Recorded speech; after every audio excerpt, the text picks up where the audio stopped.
Hi, എല്ലാവർക്കും Ras tuition അക്കാദമിയുടെ ഒരു പുതിയ വീഡിയോയിലേക്ക് സ്വാഗതം. ഇന്ന് നമുക്ക് LDC മെയിൻ സിലബസിലെ ചരിത്രം എന്ന ഭാഗത്തിലെ ഫസ്റ്റ് ടോപ്പിക്ക് യൂറോപ്യന്മാരുടെ വരവ് നോക്കാം. അതിന് മുന്നേ ചാനൽ ആദ്യമായിട്ട് കാണുന്നവരുണ്ടെങ്കിൽ പ്ലീസ് സബ്സ്ക്രൈബ് മൈ ചാനൽ. അപ്പോൾ നമുക്ക് ടോപ്പിക്കിലേക്ക് കിടക്കാം. ആധുനിക ഇന്ത്യ ചരിത്രത്തിൻ്റെ തുടക്കം കുറിച്ച സംഭവം എന്ന് പറയുന്നത് തന്നെ യൂറോപ്യന്മാരുടെ വരവാണ്. 15-ാം നൂറ്റാണ്ടിൻ്റെ അവസാനത്തിൽ നടന്ന കണ്ടുപിടുത്തങ്ങളുടെ ഫലമായി യൂറോപ്യന്മാർ ഏഷ്യയിലും ആഫ്രിക്കയിലും അവരുടെ കോളനികൾ സ്ഥാപിച്ചു. ആ പ്രദേശങ്ങളെ രാഷ്ട്രീയമായിട്ടും സാമ്പത്തികമായിട്ടൊക്കെ ചൂഷണം ചെയ്യാൻ തുടങ്ങി. അങ്ങനെ ഇന്ത്യയിൽ ആധിപത്യം സ്ഥാപിച്ച യൂറോപ്യൻ ശക്തികളാണ് പോർച്ചുഗീസുകാർ, ഡച്ചുകാർ, ഫ്രഞ്ചുകാർ, ഇംഗ്ലീഷുകാർ. ഇങ്ങനെ 4 പേരാണ് ഇന്ത്യയിൽ ആധിപത്യം സ്ഥാപിച്ചത്. നമുക്ക് ഫസ്റ്റ് പോർച്ചുഗീസുകാരെ കുറിച്ച് പഠിക്കാം. ഇന്ത്യയിൽ കടൽ മാർഗം വ്യാപാരത്തിനെത്തിയ ആദ്യ യൂറോപ്യന്മാരാണ് പോർച്ചുഗീസുകാർ. കടൽ മാർഗം ഇന്ത്യയിലെത്തിയ ആദ്യ വിദേശികൾ എന്ന് പറയുന്നത് അറബികളാണ്. ഇന്ത്യയിൽ കടൽ മാർഗം വ്യാപാരത്തിനെത്തിയ ആദ്യ യൂറോപ്യന്മാരാണ് പോർച്ചുഗീസുകാർ. പറങ്കികളെന്നും ഇവർ അറിയപ്പെട്ടു. ഇന്ത്യയിൽ ആദ്യമായി വന്നതും അവസാനമായിട്ട് ഇന്ത്യ വിട്ടുപോയതും ഈ പോർച്ചുഗീസുകാരാണ്. പോർച്ചുഗീസ് നാവികനായ വാസ്കോ ഡ ഗാമ പോർച്ചുഗലിൽ നിന്നും യാത്ര പുറപ്പെട്ട് പ്രതീക്ഷാ മുനമ്പ് ചുറ്റി 1498 മെയ് 20 കോഴിക്കോട് കാപ്പാട് എന്ന സ്ഥലത്ത് കപ്പലിറങ്ങി. കോഴിക്കോട് ജില്ലയിലെ ചേമഞ്ചേരി പഞ്ചായത്തിലാണ് കാപ്പാട് സ്ഥിതി ചെയ്യുന്നത്. വാസ്കോ ഡ ഗാമയെ ഇന്ത്യയിലേക്ക് അയച്ച പോർച്ചുഗീസ് രാജാവാണ് മാനുവൽ ഒന്നാമൻ. വാസ്കോ ഡ ഗാമ വന്ന കപ്പലിൻ്റെ പേര് സെൻറ്റ് ഗബ്രിയേൽ എന്നാണ്. കപ്പൽ വ്യൂഹത്തിലുണ്ടായിരുന്ന മറ്റ് കപ്പലുകളാണ് സെൻറ്റ് റാഫേലും ബെറിയോയും.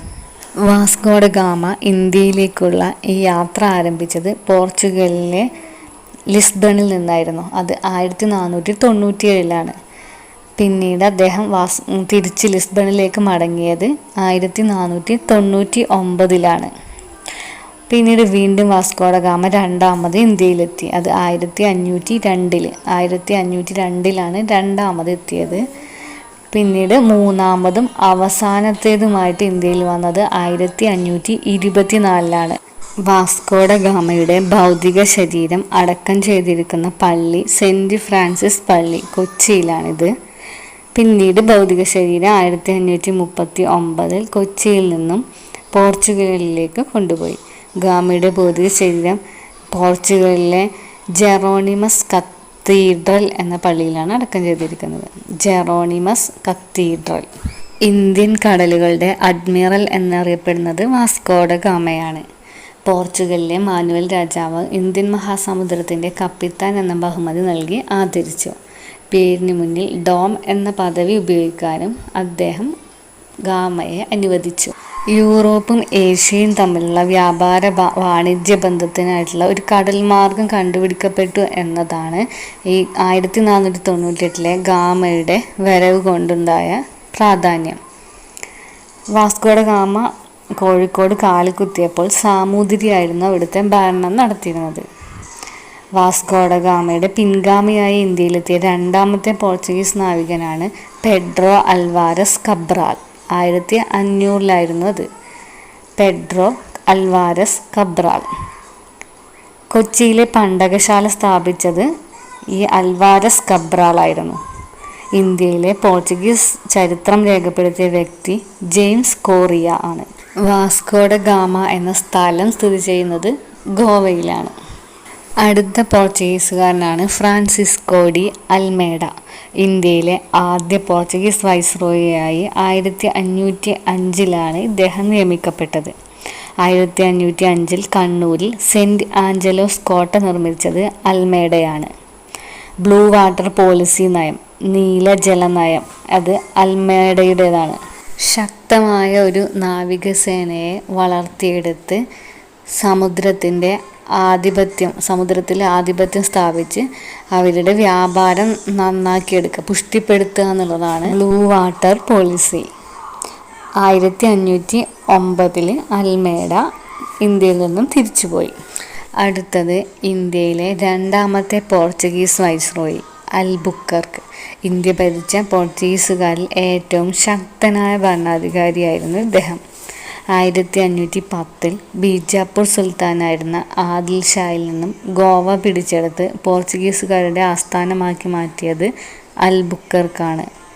മിക്സ്ഡ് കോളനി സിസ്റ്റത്തിൻ്റെ ഉപജ്ഞാതാവും അൽബുക്കർക്കാണ്.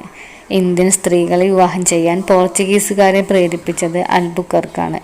അതുവഴി മിശ്ര വിവാഹ സമ്പ്രദായം നടപ്പിലായി. പോർച്ചുഗീസ് സൈന്യത്തിൽ ആദ്യം ഇന്ത്യക്കാരെ ഉൾപ്പെടുത്തിയതും ഇദ്ദേഹം തന്നെയാണ്. ഗോവയിൽ സതി നിർത്തലാക്കിയത് അൽബുക്കർക്കാണ്. 1503 കൊച്ചിയിലെ മാനുവൽ കോട്ട പണി കഴിപ്പിച്ചതും ഇദ്ദേഹം തന്നെയാണ്. മാനുവൽ കോട്ട അറിയപ്പെടുന്ന മറ്റ് പേരുകളാണ് പള്ളിപ്പുറം കോട്ട, വൈപ്പിൻ കോട്ട, ആയിക്കോട്ട, ആഴിക്കോട്ട. ഇതൊക്കെ മാനുവൽ കോട്ടയുടെ മറ്റ് പേരുകളാണ്. കോഴിക്കോട് നഗരത്തെ ആക്രമിച്ച പോർച്ചുഗീസ് വൈസ്രോയിയും അൽബുക്കർക്ക് തന്നെയാണ്. ഇന്ത്യയിൽ പോർച്ചുഗീസ് സാമ്രാജ്യത്തിൻ്റെ സ്ഥാപകൻ എന്നറിയപ്പെടുന്നത് അൽബുക്കർക്കാണ്. ഇന്ത്യയിൽ ഏറ്റവും കൂടുതൽ കാലം വിദേശാധിപത്യത്തിലായിരുന്ന പ്രദേശമാണ് ഗോവ. പോർച്ചുഗീസുകാർ ഗോവ കീഴടക്കിയത് 1510 ഗോവ മോചിപ്പിച്ച വർഷം 1961 മോചിപ്പിക്കാനായി ഇന്ത്യൻ സേന നടത്തിയ സൈനിക നടപടിയാണ് ഓപ്പറേഷൻ വിജയ്. ഗോവ, ദാമൻ, ദിയു എന്നിവ പ്രധാന പോർച്ചുഗീസ് അധിനിവേശ പ്രദേശങ്ങളായിരുന്നു. പോർച്ചുഗീസുകാരും സാമൂതിരിയും തമ്മിൽ നടന്ന സന്ധിയാണ് കണ്ണൂർ സന്ധി. ഇത് 1513 1540 പോർച്ചുഗീസുകാരും കോഴിക്കോടുമായുള്ള സന്ധിയാണ് പൊന്നാനി സന്ധി.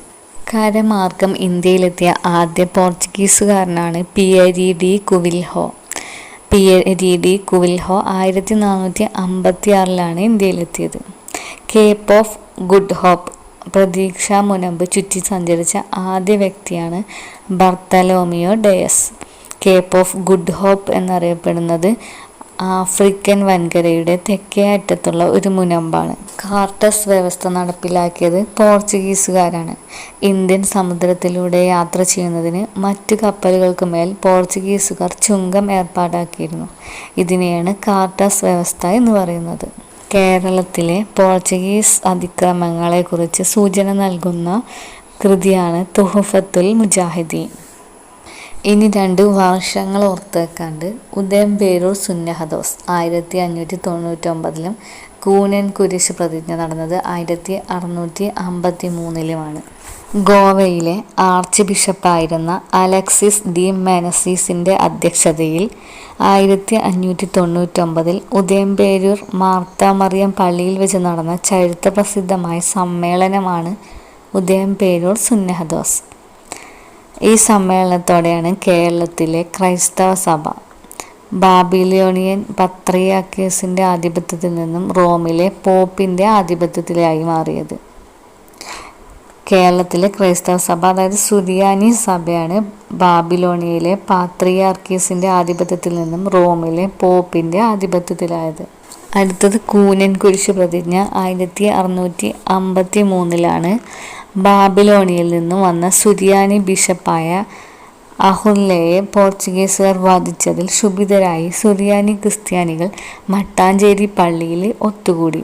അവിടുത്തെ പഴയ കുരിശിൽ പിടിച്ച് പോർച്ചുഗീസുകാരെയും ലത്തീൻ ബിഷപ്പുമാരെയും ഇനിമേലിൽ അനുസരിക്കുകയില്ല എന്നുള്ള പ്രതിജ്ഞ എടുത്തു. ഇതാണ് കൂനൻ കുരിശ് സത്യം.